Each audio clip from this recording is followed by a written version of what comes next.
প্রত্যেক দিন নিউজ পেপারে, ফেসবুকে, গুগলে, টুইটারে, হোয়াটসঅ্যাপে, লিঙ্কডইনে, টেলিগ্রামে একটা নিউজ সব সময় টপে থাকে।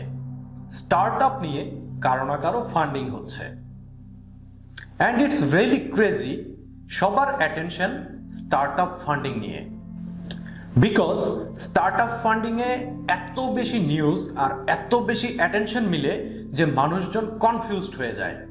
স্টার্টআপ কি জিনিস, কোটি কোটি টাকার ফান্ডিং কোথা থেকে আসছে, কে দিচ্ছে, এঞ্জেল কি, সিড কি, series A B C D E F পর্যন্ত চলে গেছে, কি সব এবিসিডি লাগিয়ে রাখছে। All of that is going to get explained in this video. Hi guys, কেমন আছেন সবাই?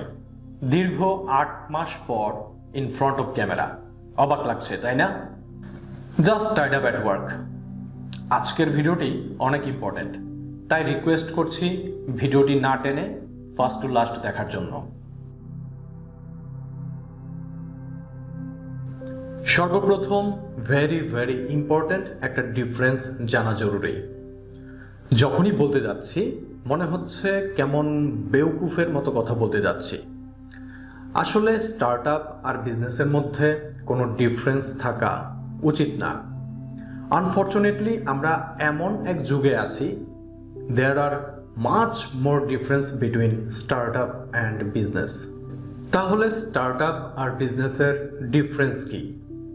বিজনেস এসেনশিয়ালি এমন একটা জিনিস যা আপনি আপনার পার্সোনাল এমপ্লয়মেন্টের জন্য করে থাকেন, and it's never mean to become a really big thing. That means এটা অনেক বড় কিছু হয়ে যাবে এমন না। ফর ইনস্ট্যান্স, আপনি একটা দোকান খুলতে যাচ্ছেন। মেডিসিন শপ হতে পারে, সবজির দোকান হতে পারে, মোটর গ্যারাজ হতে পারে, জুয়েলারি শোরুম হতে পারে, ফুড স্টোর হতে পারে, কিংবা সিম্পল ক্লাউড কিচেন হতে পারে। বেসিক্যালি আপনি যেটা চাচ্ছেন, আপনার এক্সপেন্স চালিয়ে নেওয়ার জন্য রেগুলার একটা মজুরি অথবা মান্থলি স্যালারি যেটা আপনার দরকার। I don't want to work somewhere, আমি অন্য কোথাও কাজ করতে চাই না, তাই ছোট্ট একটা বিজনেস স্টার্ট করি যাতে আমি আমার এক্সপেন্সেস আর ফ্যামিলিকে সাপোর্ট করতে পারি। তার মানে আপনি নিজেকে মজুরি দিচ্ছেন অর স্যালারি দিচ্ছেন থ্রু ইউর ছোট্ট বিজনেস। শুরুতে এই ছোট্ট বিজনেসের সিম্পল একটা পয়েন্ট থাকে যে I want to become self employed, সোজা বাংলাতে আত্মকর্মসংস্থান। বাংলাদেশের অলিতে গলিতে এই টাইপের বিজনেসগুলো আমরা দেখতে পাবো। বিজনেস করে কেউ না খেয়ে মরছে না। জেনুইনলি বাংলাদেশকে আমরা এন্টারপ্রেনিউরের দেশ, উদ্যোক্তার দেশ বলতে পারি। আনডাউটেডলি, নিঃসন্দেহে আমরা বলতে পারি বাংলাদেশ এন্টারপ্রেনিউরের দেশ, উদ্যোক্তার দেশ। যারা অন্যের উপর ডিপেন্ড না করে, জব না করে বিজনেস করছেন, তাদেরকে অবশ্যই অ্যাপ্রিসিয়েট করতে হয়। Big hand for them. যেমন আমার বাবা ফর দ্য লংগেস্ট টাইম নিজের বিজনেস প্রতিষ্ঠান চালিয়েছেন, স্টিল নাও চালিয়ে যাচ্ছেন। সেলফ এমপ্লয়মেন্টের যে একটা জোশ থাকে, সেটা সত্যি খুব আলাদা একটা জিনিস। অনেক সাহস আর ক্ষমতার দরকার পড়ে। কারো আন্ডারে কাজ না করে নিজের হার্ডওয়ার্ক আর ট্যালেন্ট লাগিয়ে বিজনেস এস্টাবলিশড করা। And I find this is culturally very strong. এরপর আসে স্টার্টআপ, ভেরি কুল একটা জিনিস। মনে প্রশ্ন আসছে তাই না, হোয়াট ইজ স্টার্টআপ? স্টার্টআপ কি? How it works? এটা কিভাবে কাজ করে? এটা খায় না মাথায় ইউজ করে? কেন বললাম জানেন? বিকজ আমাদের দেশের 90% মানুষ এই স্টার্টআপ সম্পর্কে অনভিজ্ঞ, আননোন। মজার ব্যাপারটা দেখেন, তাদের চোখের সামনেই সবকিছু হচ্ছে, তারা বাই করছে, ইউজ করছে, সার্ভিস নিচ্ছে, কিন্তু বুঝতে পারছে না what kind of business or service প্রতিষ্ঠান ইজ দিস। তারা এগুলোকে একটা সিম্পল আর রেগুলার বিজনেস হিসেবেই দেখে। তারা ভাবে এটা তেমন কি আর। স্টার্টআপ দাঁড় করানোর পিছনের ইমাজিনেশন, ট্যালেন্ট, হার্ডওয়ার্ক, স্যাক্রিফাইসেস, এই সব কিছু তারা বুঝতে নারাজ, ইগনোর করে। অনেস্টলি স্টার্টআপ এমন এক দুনিয়া, এমন এক কনসেপ্ট, মনে হয় প্রথম দিন থেকেই আমরা বিগ বিজনেসম্যান হয়ে যাব। আমাদের অ্যাম্বিশনটা এমন থাকে যে আমাদেরকে প্রপার বিজনেসম্যান হতে হবে, যেমন Facebook, Google, YouTube, Twitter, x.com, Daraz, Pathao, Foodpanda, এইগুলোর বরাবরিতেও আমাদের স্টার্টআপ একদিন টক্কর দিতে পারবে। And that's why it requires a completely different ambition. না এটা কোনো দোকান হবে, না এটা কোনো ছোট বিজনেস হবে। ডে ওয়ান থেকেই এটা একটা বিগ বিজনেস হতে চেষ্টা করবে। স্টার্টআপ এবং বিজনেস সম্পর্কে আরও কিছু মেজর ডিফারেন্সেস জানা খুবই জরুরি। তাই আমি আমার পার্সোনাল বিজনেস এবং স্টার্টআপ সম্পর্কে কিছুটা ধারণা দিয়ে most and very very important ডিসকাশনে চলে যাব, because example is better than explanation. এখন আপনারা স্ক্রিনে যা দেখতে পাচ্ছেন এটা একটা e commerce website, under develop. এটা আমার personal e commerce business. Tentative launching date হচ্ছে 2 মে 2025। টেকনিক্যাল আর পার্সোনাল কোনো কারণে এটা লঞ্চ করতে একটু লেট হলেও হতে পারে। এখন বোঝার বিষয় হচ্ছে আমি চাইলেই আমার এই ই কমার্স বিজনেসকে সরাসরি স্টার্টআপ বলতে পারছি না। যদিও এখানে আমি অনেক ইউনিক জিনিস অ্যাড করেছি, অনেক অ্যাডভান্স টেকনোলজি ইউজ করেছি, কিন্তু তারপরেও আমি এটাকে স্টার্টআপ বলতে পারছি না। তার কারণ হচ্ছে কনসেপ্ট অনেক পুরানো। অ্যাজ দারাজ। যদিও দারাজ একটা বিগ বিজনেসের রূপ নিয়েছে, তারপরেও দারাজকে আমি একটা স্টার্টআপ বলবো না। তার কারণ যদি আমি দারাজকে স্টার্টআপ বলি তাহলে আরো শত শত ই কমার্স সাইট, ইনক্লুড মাই ই কমার্স সাইটকেও স্টার্টআপের উপাধি দিতে হবে। ই কমার্স বিজনেস হচ্ছে ট্রেডিশনাল বিজনেসের অনলাইন ভার্সন, যেখানে আমরা কমফোর্টেবলি প্রোডাক্ট অ্যান্ড সার্ভিসেস কেনাবেচা করতে পারি সারা বাংলাদেশে, ইভেন ইন্টারন্যাশনালি।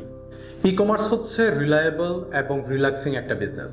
প্রথম অবস্থাতে অনেক হার্ডওয়ার্ক করতে হবে, এরপর ধীরে ধীরে সব ইজি হয়ে যাবে। দারাজকে আমরা সবাই চিনি। ধরে নেন দারাজ প্রতি মাসে তার বিজনেস থেকে 1 কোটি টাকা প্রফিট করে। তেমনি আপনিও আপনার ই কমার্স বিজনেস থেকে 1 লক্ষ টাকা ইজিলি ইনকাম করতে পারবেন। Not so difficult. মাসে 5 লক্ষ টাকা, 10 লক্ষ টাকা একটা ই কমার্স বিজনেস থেকে ইনকাম করা ডাজন্ট ম্যাটার। এটা ডিপেন্ড করে আপনার ক্যালিবার, স্ট্রেংথ, ইফোর্ট, হার্ডওয়ার্ক আর এটার উপর। আর বিজনেস করতে গেলে আপনাকে ইনভেস্টমেন্টে যেতেই হবে। যেমন ধরুন আমার এই ফ্ল্যাটটা প্রোডাক্ট দিয়ে ভরে গেছে, তার কারণ আমি আগামী 1 মাসের মধ্যে আমার ই কমার্স লঞ্চ করার টার্গেট নিয়েছি। E commerce is a never ending business. সারা জীবন এটার সুফল ভোগ করতে পারবেন, শুধু অনেস্ট থাকতে হবে আর লেগে থাকতে হবে। ই কমার্সের আরো অনেক কাজ আছে, যেমন ই কমার্স সুচারুরূপে চালাতে গেলে আপনাকে আরো অনেকগুলো বিষয় খেয়াল করতে হয়। যেমন এই ভিডিওটা আমাকে যে চ্যানেলের মাধ্যমে দেখতে পাচ্ছেন, এটা আমার পার্সোনাল পোর্টফোলিও চ্যানেল। এছাড়াও বিজনেস রিলেটেড ই কমার্স বা প্রোডাক্ট রিভিউ করতে যে চ্যানেলগুলো দরকার বা যে কাজ করা লাগে, এর জন্য আমার ডিফারেন্ট চ্যানেল আছে, সেগুলো নট রিভিলড আর করতে চাই না। এবার আসছি স্টার্টআপে। এখন আপনারা স্ক্রিনে যে স্ক্রিনশট দেখতে পাচ্ছেন, এটা হচ্ছে আমার স্টার্টআপের জন্য তৈরি করা অ্যান্ড্রয়েড অ্যাপসের স্ক্রিনশট। এটার first version ready, test complete and I am satisfied. Second version under develop. যে পর্যন্ত সেকেন্ড ভার্সন টেস্টিংয়ে আমি স্যাটিসফাই না হব, সে পর্যন্ত আমি আমার স্টার্টআপ লঞ্চ করব না। 6 মাসও লাগতে পারে, 1 বছরও লাগতে পারে, ডাজন্ট ম্যাটার। এখন প্রশ্ন হচ্ছে আমি এটাকে কেন স্টার্টআপ বলছি? তার কারণ হচ্ছে এটার আইডিয়া, এটার concept totally different, totally unique and using advance technology. দীর্ঘ 7 বছর প্ল্যান, পরিকল্পনা আর রিসার্চ করার পর আমি আমার স্টার্টআপকে এতটুকু পজিশনে নিয়ে আসতে পেরেছি। Honestly it's a $1 million business. শত শত মানুষ কর্মসংস্থানের সুযোগ পাবে, কোটি কোটি মানুষ সার্ভিস নিতে পারবে। That's why I am saying it's a startup. এই বিষয়গুলো আপনাদের জানাটা জরুরি ছিল। আর যারা স্টার্টআপ করতে যাচ্ছেন, এন্টারপ্রেনারশিপ করতে যাচ্ছেন, আমার একটা ছোট্ট অ্যাডভাইস মাথায় রাখবেন।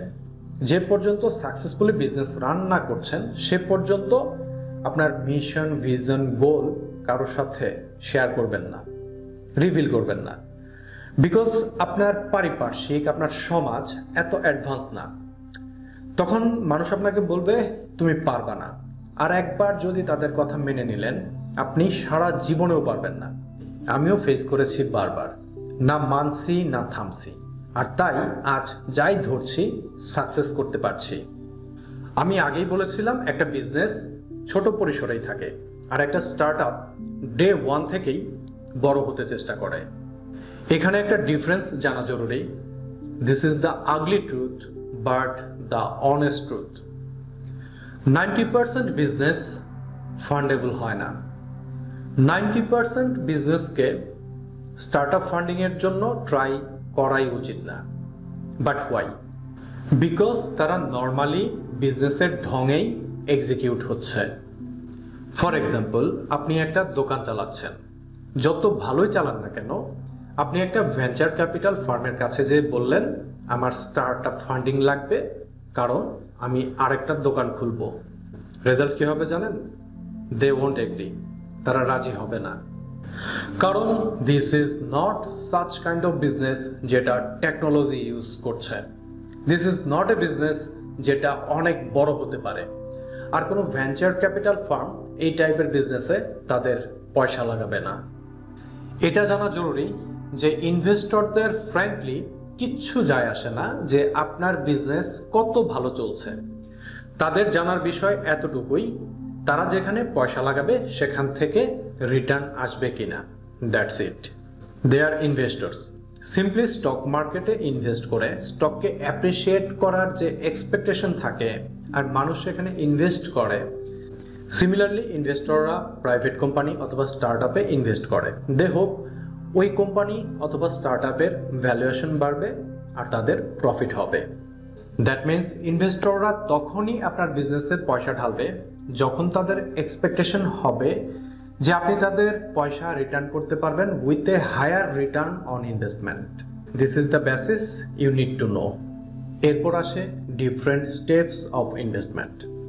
শুরুতে বিজনেস আর স্টার্টআপের জন্য সেম। ফর এক্সাম্পল, বাবার কাছে কিছু টাকা চাইলাম, বাবা কিছু টাকা লাগবে, বিজনেস স্টার্ট করব। সেকেন্ডলি, বন্ধুদের কাছ থেকে কিছু ধার নিলাম অথবা রিলেটিভসদের কাছ থেকে। থার্ডলি, নিজের ইনকাম করা টাকা অথবা নিজের savings. This is called bootstrap. Basically bootstrap হচ্ছে বিজনেস স্টার্ট করতে যে স্টার্টিং ক্যাপিটালটা লাগে সেটাই। This is the first step. তারপর আসে ডিফারেন্ট ফর্মস অফ বিজনেস। শুরুতে কোম্পানি খোলার বিভিন্ন ফর্মস হতে পারে, যেমন প্রোপ্রাইটরশিপ, যেখানে আপনি সর্বেসর্বা। এরপর লিমিটেড লায়াবিলিটি পার্টনারশিপ, এলএলপি, যেখানে দুজন ব্যক্তি বিজনেস করছে। That's good. কিন্তু আপনি যদি স্টার্টআপ ফান্ডিং উঠাতে চান তাহলে আপনাকে অবশ্যই প্রাইভেট লিমিটেড কোম্পানি খুলতে হবে, অন্যথায় আপনি স্টার্টআপ ফান্ডিং উঠাতে পারবেন না। এরপর আসে সিড ফান্ডিং। সিড হচ্ছে বীজ, তার মানে এই রাউন্ড আপনাকে বীজ বোনার টাকা দিচ্ছে। বাংলাদেশে অনেক প্রতিষ্ঠান আছে যারা সিড ফান্ডিং করে থাকে। এছাড়া আপনি এঞ্জেল ইনভেস্টরদের কাছেও যেতে পারেন। এঞ্জেল মানে কি? নাম শুনেই বোঝা যাচ্ছে যে উপর থেকে কেউ একজন আসছে। আসলে এঞ্জেল ইনভেস্টররা আপনাকে হেল্প করতে এগিয়ে আসে। বর্তমানে অনেক নামী গুণী এন্টারপ্রেনার আছে যারা এঞ্জেল ইনভেস্টিং করে। তাদের মোটিভ হচ্ছে এন্টারপ্রেনারদের হেল্প করা, but the way to get back the money. ছোট অ্যামাউন্টের সিড ফান্ডিং করে এমন প্রতিষ্ঠানও আছে। যদি আপনার 1 কোটি লাগে তাহলে 5 লাখ করে যদি হয় তাহলে আপনার 20 জন ইনভেস্টরের কাছ থেকে সিড ফান্ডিং উঠাতে হবে। আর যদি আপনার বেশি লাগে তাহলে সেভাবে আপনি চিন্তা করতে পারেন। It's totally up to you. এরপর আসে finally serious money. It starts with something called series A, B, C, D, E, F। এই সিরিজগুলোতে আমরা ইনস্টিটিউশনাল ইনভেস্টরদের কাছ থেকে ফান্ডিং পেতে পারি। যেমন বাংলাদেশে এই টাইপের কোম্পানিগুলো হচ্ছে venture, Startup Dhaka, Anchorless Bangladesh, iFarmer Limited, IDLC Finance, SKB, Bangladesh Angels, Razor Capital, আরও অনেক। এই টাইপের কোম্পানিগুলো যখন আপনার বিজনেসে ফান্ডিং করতে শুরু করবে, দেন ইট বিকামস সিরিয়াস মানি। এখন যদি আমরা সিরিজগুলোকে একটু পর্যালোচনা করি, সিরিজ এতে পাচ্ছি ভেঞ্চার ক্যাপিটাল ফার্ম মানে ভিসি, যেখান থেকে আমরা ইনভেস্টমেন্ট উঠাতে পারি। এরপর আসছে সিরিজ বি মানে সেকেন্ড রাউন্ড, সিরিজ সি মানে থার্ড রাউন্ড, সিরিজ ডি মানে ফোর্থ রাউন্ড। দ্যাট মিনস প্রত্যেক রাউন্ডে আপনি যে ইনভেস্টমেন্ট রেজ করছেন সেটার সাইজ স্টেপ বাই স্টেপ বাড়ছে। এখানে কোনো নির্ধারিত সেট প্যাটার্ন নাই। টিপিক্যালি আমি যদি আপনাদেরকে বোঝাতে যাই, series A in Bangladesh could be anywhere between 1 million US dollar. That means Bangladeshi টাকায় 12 কোটি টাকা হতে পারে। Series B could be anywhere between 3 to 5 million dollar. Series C could be anywhere between 10 to 30 million dollar. Ultimately এখানে কোনো rules set করা নাই, it's a open park, খোলা ময়দান। ফান্ডিং এর ক্ষেত্রে আমার পার্সোনাল অপিনিয়ন হচ্ছে ফ্যামিলি, ফ্রেন্ডস, রিলেটিভস আর personal finance. যেমন আমার স্টার্টআপ আমি সম্পূর্ণ পার্সোনাল ফাইন্যান্স দিয়ে করতে চাই। কিন্তু যদি কোনো ভেঞ্চার ক্যাপিটাল ফার্ম স্বেচ্ছায় কোনো স্টার্টআপে ইমপ্রেসড হয়ে ইনভেস্ট করতে চায়, তাহলে সেখান থেকে ফান্ডিং নেওয়া যেতে পারে শর্ত সাপেক্ষে, otherwise not. Dear viewers, startup নিয়ে আজকের ভিডিওটি এতটুকুই ছিল। স্টার্টআপ নিয়ে আরও 5 থেকে 6টা ভিডিও থাকবে সামনে, কিন্তু নেক্সট ভিডিওটি একটা ইন্টারেস্টিং টপিকের উপরে থাকবে। ভিডিওটি দেখার অগ্রিম আমন্ত্রণ রইল। আর আজকের ভিডিওটি ভালো লাগলে লাইক করতে পারেন, কমেন্ট করতে পারেন আর শেয়ারও করতে পারেন। And this was Sajib Karmakar Omkar from Prince Sajib, signing off. Tata.